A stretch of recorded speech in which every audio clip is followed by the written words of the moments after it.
All right, I'd like to thank y'all for coming out for this lecture called The Miseducation of the Black Woman. I came up with this lecture, or concept of this lecture, maybe about 3 or 4 months ago, when I started seeing all of the problems really that happens between black men and black women. Because the education that I'm talking about is not saying that everything that a black woman does is wrong, but more so what she's being taught on how to treat a man, her children, her way of life. That's what's miseducating her. And some of it is unknown to her, and it's almost like how the brothers are seduced into doing what they do. Like, we all know what black men do as far as drug dealing, murdering, killing, and that's something that they was taught as well, being miseducated. So I wanted to do this lecture so that women can actually hear men speaking about something other than you ain't nothing, like you're garbage or anything like that, and really get into the root cause of what actually has caused her to be this way, what has broken the divide. Now, for us at Israelite School I.S.U.P.K, we're always going to point to the Bible. We're always going to point to God. We call him Yahweh. Some people may say God or Lord, but either way, if we're not serving him, that's why we're in this confusing state. That's how we got in the condition that we're in, because we forgot to follow the laws that he set forth. Like the education that I'm going to show today is thousands of years old. It's just been lost because we follow this new wave education. This new wave, I don't need a man. This new wave, I don't need a woman. I ain't got to be a father. I ain't got to be a mother. We chose to follow this new wave, and we're the only ones suffering. We're the only community, when you think about it, that even have to have this type of lecture. We're the only community. The white community doesn't have to, the Asian community, the Arab community. We're the only community, and we're also the only people that were given that instruction from God. That's why they don't suffer the way they were suffering. So we're going to go through a couple. Can you show me the slide? I'm going to stand up too, but I thought that y'all would feel more comfortable. I'm having a conversation with my family, so I figured I'd have a relaxing environment. My mama came out here, she ain't want me to say nothing, but my mama came out here.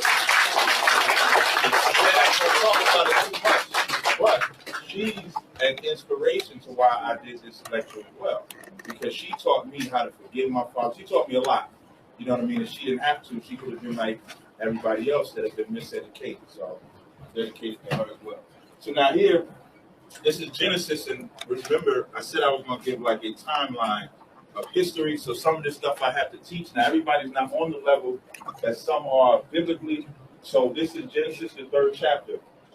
And the reason why I'm showing y'all this is because this tactic, one subject matter of the lecture is the black woman God. Right? That's one of the things that I wanted to tackle.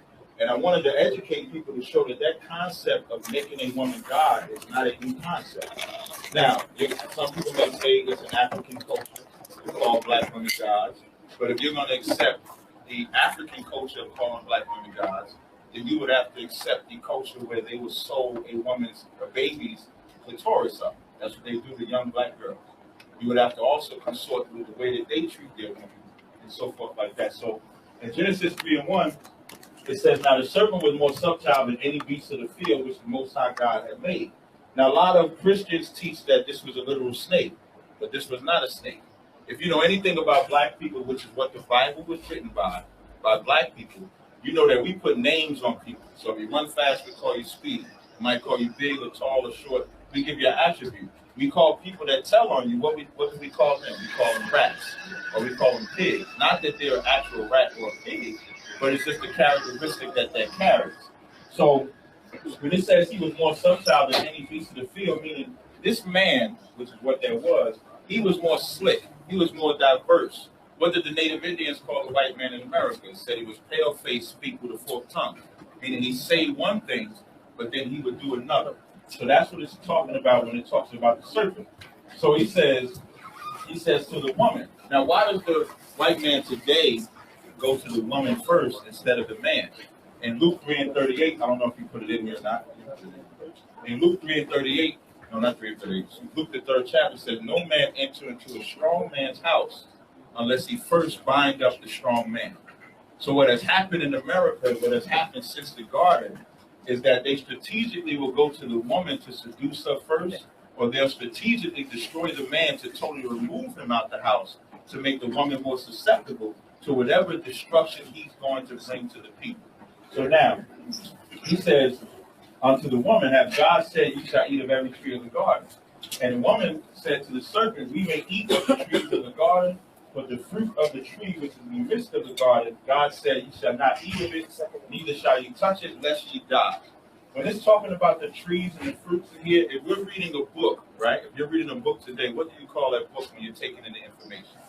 You call it food for thought, right? Or I have to digest this, right? Because you're learning something. So when it talks about the fruit and the trees, it's talking about something that you're actually digesting and learning. So when she's saying we can eat of every fruit except the one in the midst of the garden, we can learn of these different things, but we can't learn this. We can't learn this information. It's all of that's talking about. So now, verse 3, it says, verse 4, "And the serpent said unto the woman, ye shall not surely die." Now, the reason why the serpent said that is because, like, if you're a parent and you have children, you can say, if you do this, this punishment gonna happen to you. Like, I know for me, my mama would say, if you sell drugs, you're gonna go to jail. Now, if I sold that drug and I didn't go to jail, what does that make my mother? To make her a liar. Now, if I get locked up 5 years or 2 years or 6 months later, now she's telling the truth, which is the point of what she's saying. So when the Most High is saying, you shall surely die, he wasn't saying in that instance that you'll die, but he's saying that death is coming around the corner because you're disobeying what I said. Right. It's the same exact thing, all right? So now, when the serpent said to her, "Ye shall not surely die," to that woman, it became attractive, the knowledge that she wanted to learn. Because what happens outside the laws of God? The scriptures say, wide is the gate to destruction, narrow is the right way. So when you go outside the laws of the God, there ain't no rules of what you can eat. There ain't no rules of who you can sleep with, who you can be with. There ain't no rules of what you can celebrate. You can do whatever it is that you want to do. And it becomes enticing when you see everybody having fun. Like that fun, we got to be careful when we accept what is called fun, because we die at the expense of fun. We die when we get high. We die having sex with anybody else that we want to sleep with the same sex and stuff like that. So we have to be careful of that. So he says unto the woman, "You shall not surely die, for God both know that in the day that ye eat thereof, then your eyes shall be opened, and ye shall be as gods, knowing good and evil." So what did the serpent tell that woman? That she would be a god. And that became enticing to her.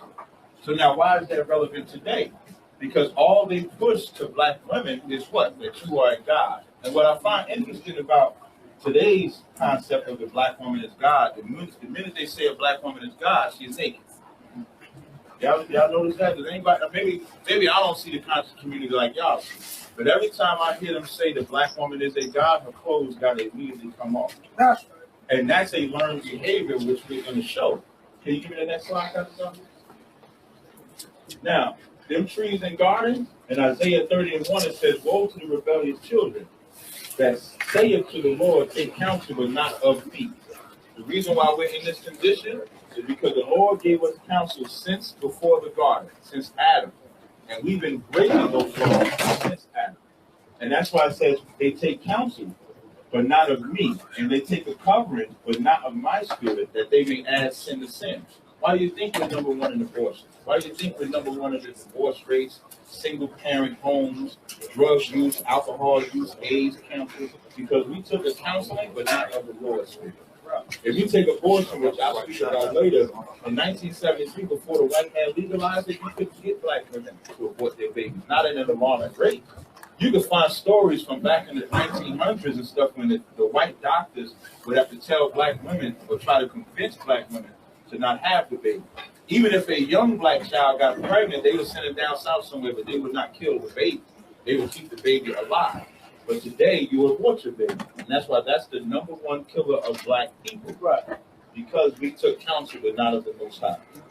The Most High said the fruit of the womb is a gift from the Lord. You get that baby in your womb, the Lord wanted you to have that child. That's one thing. What is another thing? One of the major components is the black household, which is also why I did this lecture. The black household united is the strongest thing on the face of the planet. And as we dig into this lecture, I'm going to give you the statistics to show you just how strong the black household was before civil rights, before the 60s, before the 70s. And then we're going to see what was the cause of that problem. 1 Corinthians 11:3 is very important. It gives a set structure for that household. It says, but I would have you know that the head of every man is Christ. Christ is the king of all Israel, over all of them. The Most High is above all. And it says, and the head of the woman is the man. In America, that's a problem. Only for us, though. Only for us is that a problem, because when the black man is in his right state, there is nothing that he won't do for that black house. That's right. There ain't no life he won't give. There ain't no sacrifice he won't make. And for that woman that's with that man, there ain't nothing she won't do for that same household, because she sees that man performing his service and his duty, and so she does the same thing. There ain't nothing more powerful than a family united. Nobody can tell me that. That's why when you go back in the days, you see them parents that had 8 or 9 children. Them 8 or 9 children were together, grew up together. They have morals. Now, if it's 8 or 9 children, if you're lucky, if it's 3 kids, they got 3 different dads. Period. Because we don't have that same structure that we had before. And then the head of Christ is the Most High. That's a order. Now imagine if we just followed that order. We wouldn't be miseducated like we was since the garden. We would now become re-educated. That's the problem amongst our people. I can't speak for everybody, but I know for our people, that's the problem. Give me the next slide. Deuteronomy 28:56. In Deuteronomy the 28th chapter, when you read the first verse, verses 1 through 15, it'll talk about the blessings that will come to the children of Israel. It says if we would keep the commandments, we would be above all nations. We would be on top. That's why we're strategically dominated. Even if you take, we were so-called free from slavery in the late 1800s. By the early 1900s, the white man was in what he called the Great Depression. Meanwhile, we was in our Renaissance, our own Renaissance, meaning we was establishing cities, law firms, doctors, hospitals, everything. Black Wall Street is not the only city that was wealthy. You have cities in Chicago, Atlanta, Washington, D.C., and the white man would see that, and he would say, they 40 years removed from slavery, 40 years. 40 years removed from slavery, and they're able to do this. Imagine what 50 years would be, 60 years, 100 years. Right. The white man would be back in the cave somewhere dying, and we would be ruling. So he strategically made sure he did things, whether it was the Rockefeller, the CIA, which we'll get into. But here it says, the tender and delicate woman among you, which would not adventure to set the sole of her foot upon the ground, but delicateness and tenderness. Now that shows you, number one, because they like to say that the Bible is a misogynistic book. I mean, it's not. The Bible says that they had this king asked a question to 3 wise men. And he wanted to know what was the strongest thing on the face of the planet. The strongest thing on the face of the planet is the truth. The second strongest thing is the woman. That's biblical. So if the Bible is a misogynistic book, why would it give a woman that much reverence? It's a misnomer. It's easy. The reason why they say it's misogynistic because the Bible says if you're going to learn from a man. It says Ezekiel 34 and 31, it says the flock of my pasture are men. Now, does that mean that a woman can't teach a man anything? No. Does that mean that a woman can't bring a man to God? No. We're talking about in this type of environment. In this type of environment where we know who we are, who's the teacher, the man is the teacher. Now, that don't mean that they're in a role. We'll show the role of the woman. But when we're talking about that job that the Lord gave, that's for man. Now, it says, the tender and delicate woman. In order for it to say the tender and delicate woman, that means the man would have to be treating that woman tender and delicate, that she wouldn't touch the sole of her feet.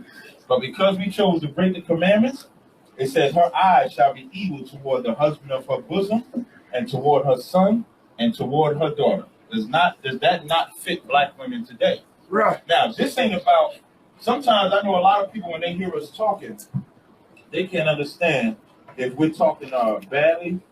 Hold on a second. Can you take that? They don't know if we're speaking about, because they usually hear us speaking and we're loud, because they say, oh, y'all always loud, and y'all talking, and you're boisterous and stuff like that. But if you actually took the time in what we're saying, this is a warning from the Lord. Deuteronomy, the 28th chapter, is a warning, just like any parent would give their child the pitfalls of what will befall you. If you get good grades, if you keep your house clean, I get this. But if you break them, this is what's going to happen. But this has happened to black women. Black women have become evil to their husbands, evil to their sons, and evil to their daughters. When you kick your man out the house, you're being evil to the whole entire household. Right. When you abort your babies, that's murder. You cannot justify killing your child, and you can't say that there ain't no life in there, because in order for the sperm to travel, the sperm has to be allowed to even travel to the womb. And then when it cracks the egg, it's growing. And how do you know that it's murder? Kill a pregnant woman. I'm not telling anybody to go do it, of course. But if you actually were to kill or murder a pregnant woman, they charge you with 2 murders. Right. When Ray Carew killed that woman, they charged her with murder of her. And I don't think the child passed, but if he would have died, they would have charged him with that body too, because they know that the life is in the womb. You understand? So this is a warning for what was going to happen to black women. Give me the next slide. Now, this is something I want you to pay attention to, because we're going to be talking about slaves and stuff like this. This is an article that I found. You can play it. It's going to be self-explanatory. Can you play it?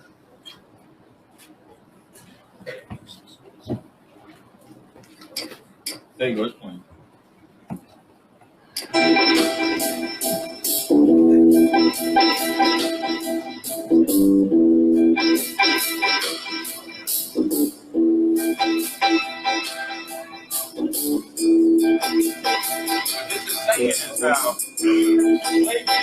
We already know that this is a gene that contributes to risk for depression and post-traumatic stress disorder. When we looked at their own children also had an epigenetic change in the same spot on the stress-related gene.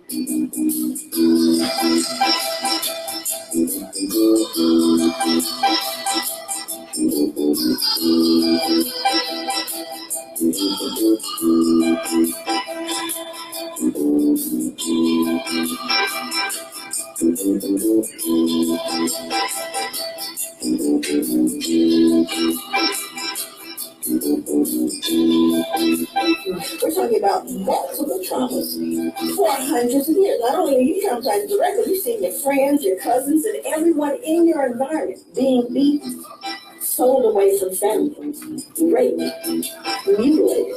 All those things that are happening. Then eventually, of course, lynched. But looking at those traumas, is it plausible that those people escape stress-related illness? Not plausible. The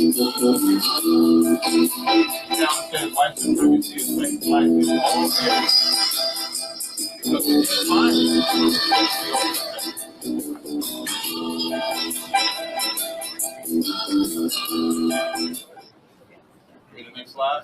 Now, what they were saying, and this is Dr. Rachel Yehuda, professor of psychiatry at Ian School of Medicine at Mount Sinai. And the only reason they came up with this is because they was talking about the Holocaust. I really don't care about white people dying. Right. But that's the only reason they even cared to bother looking this up. So now it says they conducted a depth of research into the epigenetics and integration of transmission of trauma. Now, nobody's been more traumatized than black people. Right. When I'm saying black, I'm talking about my Hispanic brothers as well, because they went to slavery over here first. Right. So now it says, in layman's terms, she is researching how serious instances of trauma, i.e. slavery, and post-traumatic stress disorder can be passed down through generations in shared family genes. Meaning the psychological trauma, like she said, of seeing your brother get killed, having a wife and seeing her raped, having a wife not only seeing her raped, but that she produces your child, that child being taken away from you. Now imagine that happening for hundreds of years. And not only you seeing it, but now your son is seeing it. Now your son's son is seeing it. Your daughters are seeing it. They're saying that that passes down into your DNA, which is why slavery is something that we always have to deal with it, and we should not tolerate anybody trying to brush that under the rug. 9/11, only 3,000 people died in 9/11. They never let that go. And we should never let slavery go. Every time they talk about the Holocaust, anybody talk negative about the Holocaust, that Jewish man will hunt you down for that. But because we disrespect our ancestors, everybody is allowed to disrespect. Say again? Oh, okay. Because we disrespect our ancestors, everybody else is now allowed to disrespect our ancestors. And we have to learn to have a little bit more honor, a little bit more integrity for what's happened to our ancestors. So it says her research has revealed that when people experience trauma, it changes their genes in a very specific and noticeable way. So when those people have children, their genes are passed down to their children also inherited. The abject horrors and brutality suffered by slaves are more likely to have the same effect on the black slavery descendants today. And it ain't just the physical drama, it's also our nakedness. What I mean by nakedness, I'm talking about the desire for men to make our women get naked. The most disgusting thing you could ever do. Your woman's nakedness should be your woman's nakedness, not be mine. I should not see a woman's nakedness on any level. Just like a woman shouldn't see my nakedness if she's not my woman. But we were taught that in slavery. We're going to show it. Give me the next slide. Enslaved women were forced to have sex with their owners, but their masters considered this a favor. White men claimed that they were doing black women a favor. The white man is so diabolical. That's not my subject, though. I could spend all day talking about that. That's not my subject. They said they doing black women a favor by raping them. I don't understand how you doing anybody a favor by raping them. It's the most horrific thing you could ever do. It says, by saving them from having sex with black men. Now you see the agenda starting to build up. White men were saying they were doing them a favor by saving them from having sex with black men who were considered to be animalistic and brutal. To show you how pale-faced and fork-tongued he is, he's raping the woman, but he's saying that the brother is being animalistic and cruel. When rape is what's animalistic and cruel. Right. But the psychology that he's giving the black woman is what's seducing her. So it says enslaved women were not just considered tools to get work done, they were also considered cattle capable of producing more tools for work.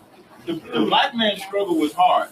The black woman's struggle was just as hard, if not a little bit harder, and I'll tell you why. Imagine getting raped all day, getting pregnant, having that child, and then still having to do the same work that the man has to do at the same time. Imagine having to go pick cotton and then come home and get raped. And then as you pregnant, the white man that raped you and got you pregnant don't care. He still wants you to go out there and pick cotton and do whatever slave duties you had to do. That's why it says enslaved women were not just considered tools to get work done. They were considered as cattle. Like, we have to understand, like, the black man and black woman, if anything, they should forgive each other as a nation. Like, whatever the black woman did to the black man should let it go. And the same thing for the black woman to the black man. That's the only way we can begin to heal each other. And then the sad part about it, everybody gonna say they love God, but nobody's seen God. The scriptures say, how can you love the Most High who you've not seen, but not love your brother or sister who you see every day? And that's the problem that we face in this community. We'll fight each other all day, not realizing the enemy that put that tool in the middle for us to fight each other. Them tools that's in there, that system that we got to get rid of, is what we brought out earlier in Isaiah 30. Instead of covering ourselves with the Lord's Spirit, we covered ourselves with another nation's spirit that was never meant for us. And how could your enemy ever be your friend? The white man come over here and rape and rob you and kill you for 400 years, and you think that just changed? He beat you for 400 years. How can that change in that short amount of time? So it says cruel masters will purposely get enslaved women pregnant so they can have more workers. Like, that's their child that they put into that black woman, but they don't even see that as their child. They see that as cattle, more produce. So now the woman gives birth to that baby, and she knows this baby that's inside her, she'll never enjoy it. That's the oppression that black women have suffered. That's why I said it's not their fault. If anybody watched my interviews, I've said it's damn near not the black woman's fault psychologically. It's in her DNA. So now we have to give her some information that removes that DNA from her. But if we're going to constantly charge and berate her all the time, she'll always live that lie. She'll never say, well, let me listen to this brother. If all we're saying is you ain't shit, excuse my language, if that's all we're saying, she'll never take the time to listen to what we're saying. All right? It says if they ever resisted any intimate advance, they might be subjected to incredibly harsh punishments, such as beatings or rapes. Give me the next slide. A certain group of enslaved women were deemed Jezebels by their owners. Again, this is the white man's wording. These women were assumed to be even more promiscuous than the other enslaved black women. Like they said, these black women, they like when we rape them, but these ones really wanted to have sex with us. So they put a Jezebel term on the black woman. Black women were often subjected to sexual abuse multiple times throughout the day. White men forced these Jezebels to have sex with them and insisted that it's the enslaved women's fault. Now, if you notice, in the beginning, and I got this from an article, in the beginning, they would say that they were saving them from being with the animalistic black man. Now, when they want to make them whores, they say it's their fault because they're promiscuous. Again, pale face speaking with a full tongue. You'll see the theme, give the next slide. The theme for today will be the white man is the devil. That's right. That's the theme for today. That's right. The white man is the goddamn devil, and all devil means is deceiver. Meaning he say one thing, but he means something else. Right. You ever want to know if he's right? When he say something, just believe the opposite. More than likely, you'll be fine. The sexual exploitation of enslaved women has led to the creation of Jezebel stereotypes in mainstream media. Y'all think it's an anomaly that only the black women are looked at as whores on every media you can think of? Hip-hop music, artwork, whatever it is, the black woman is the one that's naked. And that's murder too. It says the sexual exploitation of black women is not a thing of the past. They are often sexually exploited. Mainstream, many describe hip-hop stars like Nicki Minaj and Lil Kim. And one thing that I did not do, I do have some pictures on here, but I'm not going to get too graphic with any imagery, because I think the black woman has been used up enough, don't y'all? So I don't think I need to display that today. I think my wording should be enough. I think we've seen enough TV, right? Right. I appreciate it. It says, these over-sexualized perceptions of black women are embraced and perpetuated through mainstream media today. So now I put two scriptures up, and then I'm going to speak on it. It says, the whoredom of a woman may be known in her haughty looks and her eyelids. In Deuteronomy 23:17 says, there shall be no whore of the daughters of Israel. So now again, how do you educate it? Imagine if we all follow what the Lord said, that there should be no whore of the daughters of Israel. The daughter of our black women, we shouldn't raise them up to dress in provocative clothing, to dress with their abs, with their behind showing all day. I'm trying not to cuss out here, with their behind showing all day, with their butt out. And then brothers shouldn't lust after women like that. Because when you lust after women, you're not disencouraging them, you're encouraging them. There's be plenty of times me and my brothers would be standing outside and a woman in some scantily clad clothing will walk past and we wouldn't even give her the attention that that demon on her is seeking. Because we're trying to battle that demon. Now imagine if we didn't give them that attention. Then they would stop dressing like that. The only reason they're dressing like whores is because we entertain whores. When men stop loving whores, black women will stop being whores. Give me the next slide. That's real talk.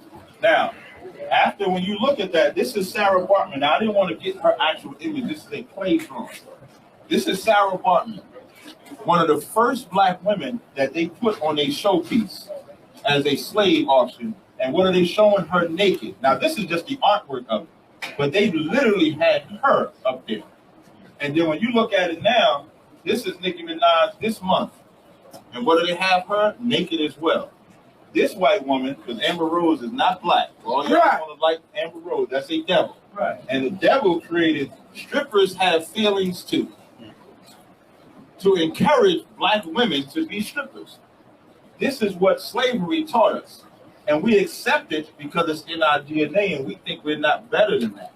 That's why calling a black woman a god and by making her get naked, you're doing nothing more than what your slave master taught you. Right. That ain't no new science that you thought of where you said, I'm going to come up with this black woman as God concept. The white man beat you to it a long time ago. Can you do the next slide?